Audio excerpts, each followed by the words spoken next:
ሰላም የቻናላችን ቤተሰቦች በያላችሁበት ሰላማችሁ ይብዛ እያልን በዚህ ቻናል አማርኛ፣ እንግሊዘኛ፣ ሂሳብ፣ ኦሮሞኛ እንዲሁም ሌሎችን የትምህርት አይነቶች እናስተምራለን።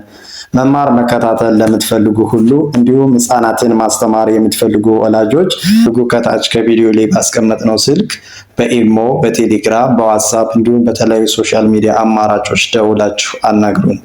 ዛሬ ይዤላችሁ የመጣው የአማርኛ እንግሊዘኛ ፊደላትን ይሆናል ማለት ነው። ከሀ እስከ ተ ያሉ ፊደላትን አማርኛ እያነበባችሁ እየጻፋችሁ እንግሊዘኛ ለማንበብ ለመጻፍ ለምትቸገሩ ሁሉ በቀላል መንገድ እንድትረዱ ወይም ማንበብ መጻፍ የምትችሉበት ቪዲዮ ነው ማለት ነው። እንዲሁም እንግሊዘኛን እያነበባችሁ እየጻፋችሁ አማርኛ ለማንበብ ለመጻፍ ለሚቸግራችሁ ሁለቱንም በቀላል መንገድ ማንበብ መጻፍ የምትችሉበት ቪዲዮ ነው ማለት ነው ይዤላችሁ የመጣው። አማርኛንም እንግሊዘኛንም ሁለቱን በአንድ በማዋሃድ የምናውቅበትን ፊደላትን ከሀ እስከ ተ ያሉትን በክፍል አንድ እናያለን።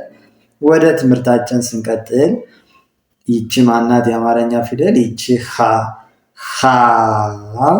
ይቺ ሁ፣ ይቺስ ሺ፣ ይቺ ሀ፣ ይቺ ሼ፣ ይቺ ህ፣ ይቺ ሆ። የአማርኛ ፊደሎች ከሀ እስከ ሆ ያሉት ናቸው። በእንግሊዘኛ ስንጽፋቸው ደግሞ ሀ ብለን ስንጽፍ የሀ ተነባቢ ኤች ናት ማለት ነው። ኤች ኤ ሀ። ሁ ስንል ኤች ዩ ሁ። ሺ ብለን ስንጽፍስ ኤች አይ ሺ። ሀ ስንል ኤች ኤ ሀ። ሼ ስንል ኤች አይ ኢ ሼ።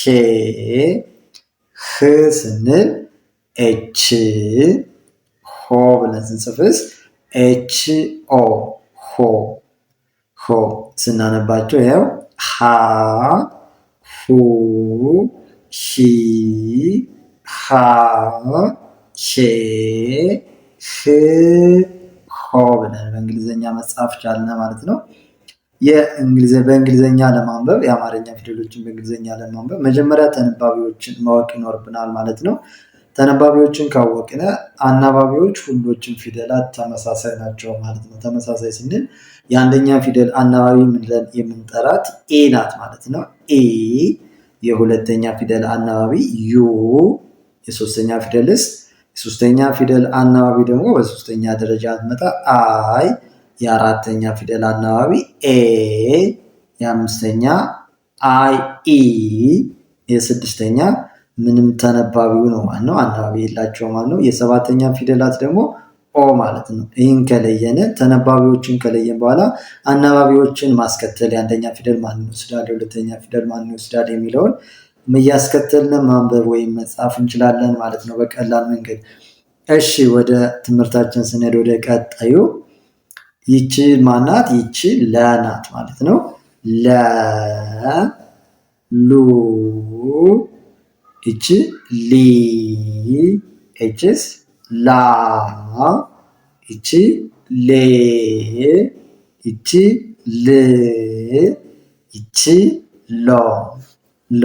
እሺ በእንግሊዘኛ ስንጽፋቸው ደግሞ የለ ተነባቢ ኤል ናት ማለት ነው። ስለዚህ የመጀመሪያ ፊደል አናባቢ ኤ ናት ብለናል ማለት ነው። ኤል ኢ ለ። ሉ ስንል ኤል ዩ ሉ። ሊ ስንል ኤል አይ ሊ። ላ ስንልስ ኤል ኤ ላ። ሌ ስንል ኤል አይ ኢ ሌ። ል ስንል ኤል ሎ ብለን ስንጽፍስ ኤል ኦ ሎ። ሰባተኛ ፊደል አናባቢ ማን ነው ብለናል? ኦ ነው ብለናል ማለት ነው። ስለዚህ ስናነባቸው ይኸው ለ ሉ ሊ ላ ሌ ል ሎ ብለን ጻፍነ ማለት ነው። ሎ በእንግሊዘኛ ሎ ብለን ጻፍነ። እሺ ከዚህ ስንመጣ ይቺ ማናት? ይቺ መ፣ ይቺ ሙ፣ ይቺ ሚ፣ ይቺ ማ፣ ይቺ ሜ፣ ይቺ ም፣ ይቺ ሞ ሞ። እሺ የመ ተነባቢ በእንግሊዝኛ ስንጽፋት ማናት? የመ ተነባቢ ኤም ናት ማለት ነው። ኤም። ስለዚህ የመጀመሪያ ፊደል አናባቢ ማናት? ኢ ናት ብለናል። ኢን ነው የምታስከትል። ኤም ኢ መ። ሙ ስንልስ የሁለተኛ ፊደል ደግሞ ማን ታስከትላለች? ዩ። ስለዚህ ኤም ዩ ሙ። ሚ ስንል ኤም አይ ሚ።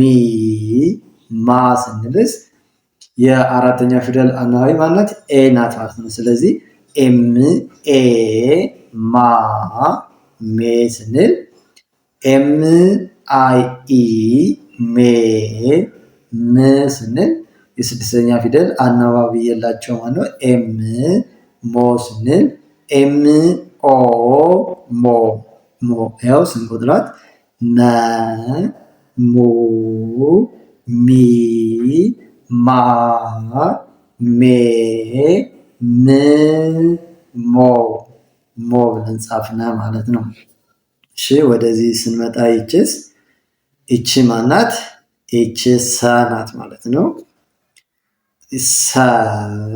ይችስ ሱ፣ ይቺ ሲ፣ ይቺ ሳ፣ ይቺ ሴ፣ ይቺ ስ፣ ይቺ ሶ ሶ።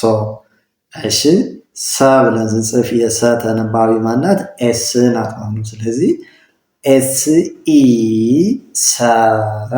ሱ ስንል ኤስ ዩ ሱ። ሲ ስንል ኤስ አይ ሲ።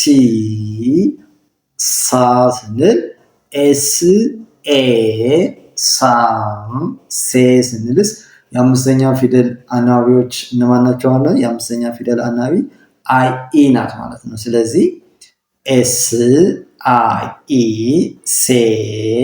ስ ስንል ኤስ። ሶ ስንልስ ኤስ ኦ ሶ። ያው ስንቆጥራት ሰ ሱ ሲ ሳ ሴ ስ ሶ ሶ። እሺ ከዚህ ስንመጣ ይቺስ ማናት? ይቺ እስኪ እናንተን ሀሳብ አስቀምጡ። በቅድሚያ ግን መማር መከታተል ለምትፈልጉ ከሀገር ውስጥም ሆነ ከሀገር ውጭ ሆናችሁ በእጃችሁ ባለው ስልክ በቀላል መንገድ እንግሊዘኛ፣ አማርኛ፣ ሂሳብ፣ ኦሮመኛ እንዲሁም እናንተ የምትፈልጉትን የትምህርት አይነት በቅርብ ቀን አቀላጥፈን ማንበብ መጻፍ እንፈልጋለን ለምትሉ እንዲሁም ህፃናትን ማስተማር ለምትፈልጉ ወላጆች ሁሉ ከታች ከቪዲዮ ላይ ባስቀመጥነው ስልክ በኢሞ፣ በቴሌግራም፣ በዋትሳፕ እንዲሁም በተለያዩ ሶሻል ሚዲያ አማራጮች በመደወል አናግሩን። ጎበዝ አንባቢና ጻፊ መሆን እንድችሉ አድርገን እናስተምራለን ማለት ነው። እሺ ይችን ማናላችኋት? ወደ ትምህርታችን ስንመለስ ይቺ ረ ናት ማለት ነው። ረ። ይቺ ሩ፣ ይቺ ሪ፣ ይቺ ራ፣ ይቺ ሬ፣ ይቺ ር፣ ይቺ ሮ ሮ።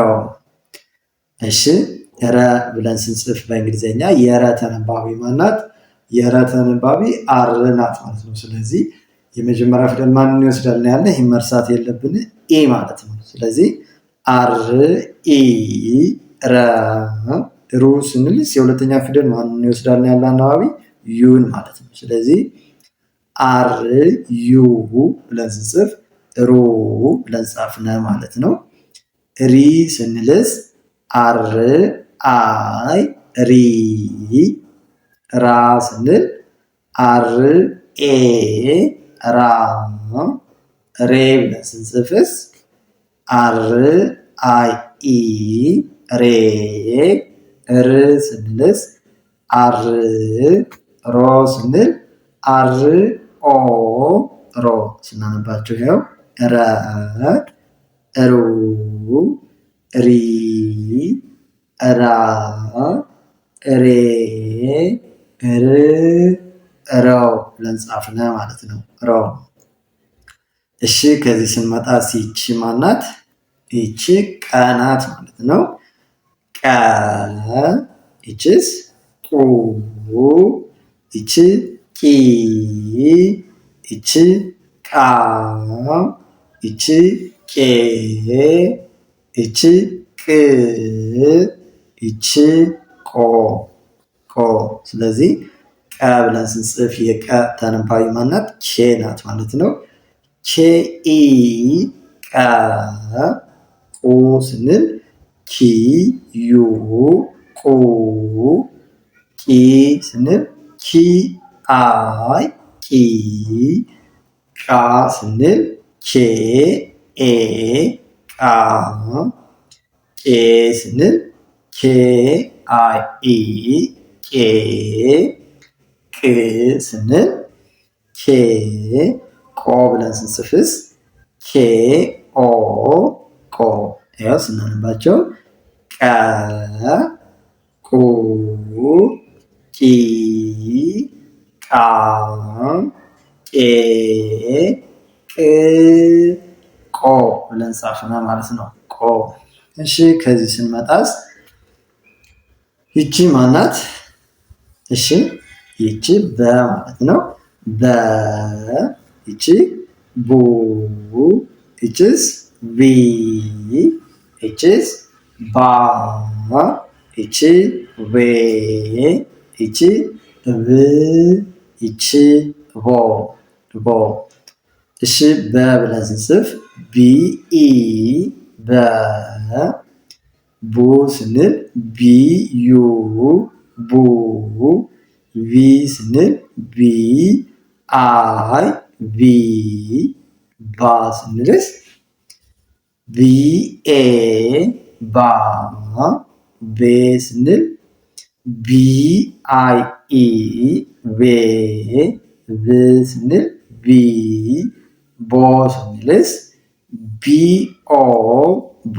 ስለዚህ የበተነባቢ ማናት ማለት ነው? ቢ ናት ማለት ነው። ስንቆጥራቸው በ ቡ ቪ ባ ቬ ቭ ቮ ቮ።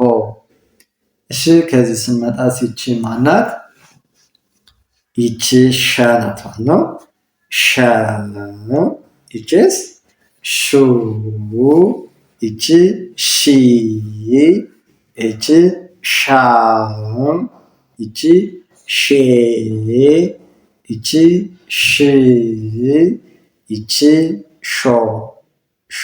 እሺ ሸ ብለን ስንጽፍ የሸ ተነባቢ ኤስ ኤች ናት ማለት ነው። ኤስ ኤች። ስለዚህ ሸ ስንል ኤስ ኤች ኢ ሸ። ሹ ስንልስ ኤስ ኤች ዩ ሹ። ሺ ስንል ኤስ ኤች አይ ሺ። ሻ ስንል ኤስ ኤች ኤ ሻ። ሼ ስንል ኤስ ኤች አይ ኢ ሼ። ሽ ስንል ኤስ ኤች ሽ። ሾ ስንልሳ ኤስ ኤች ኦ ሾ ሾ። በዚህ መልኩ ከተለማመድን አማርኛንም ሆነ እንግሊዘኛን የምንፈልገውን ማወቅ እንችላለን ማለት ነው። ሁለቱንም በቀላል መንገድ መረዳት እንችላለን። ማንበብ መጻፍ በቀላል መንገድ የምንችልበት ይሆናል ማለት ነው። ከዚህ ስንመጣ ይቺ ማናት? ይቺ ተ ማለት ነው። ተ ቱ ቲ ይቺ ታ ይቺ ቴ ይቺ ት ይቺ ቶ። ተ ብለን ስንጽፍ የተ ተነባቢ ቲ ናት ማለት ነው። ቲ ኢ ተ። ቱ ስንልስ ቲ ዩ ቱ። ቲ ስንል ቲ አይ ቲ። ታ ስንል ቲ ኤ ታ፣ ቴ ስንል ቲ አይ ኢ ቴ፣ ት ስንል ቲ፣ ቶ ብለን ስንጽፍስ ቲ ኦ ቶ፣ ቶ ስናነባቸው ያው ተ ቱ ቲ ታ ቴ ት ቶ ቶ። እሺ ለዛሬ ይዘንላችሁ የመጣን በክፍል 1 ይህን ይመስላል ማለት ነው። መማር መከታተል ለምትፈልጉ አማርኛ፣ እንግሊዝኛ፣ ኦሮሞኛ፣ ሂሳብ እንዲሁም የምትፈልጉትን የትምህርት አይነት በቅርብ ቀን ማንበብ መጻፍ እንፈልጋለን ለምትሉ ሁሉ ከየትኛውም ሀገር ሆናችሁ ከሀገር ውስጥም ሆነ ከሀገር ውጭ ሆናችሁ እናንተም ሆነ ልጆቻችሁን መማር ሆነ ማስተማር ለምትፈልጉ በቅርብ ቀን አቀላጥፋችሁ ማንበብ መጻፍ እንዲችሉ አድርገን እናስተምራችኋለን። በኢሞ፣ በቴሌግራም፣ በዋትሳፕ እንዲሁም በተለያዩ ሶሻል ሚዲያ አማራጮች እናንተ በምትጠቀሙት ደውላችሁ አናግሩን። በቅርብ ቀን ጎበዝ አንባቢና ጻፊ መሆን እንዲችሉ አድርገን እናስተምራችኋለን።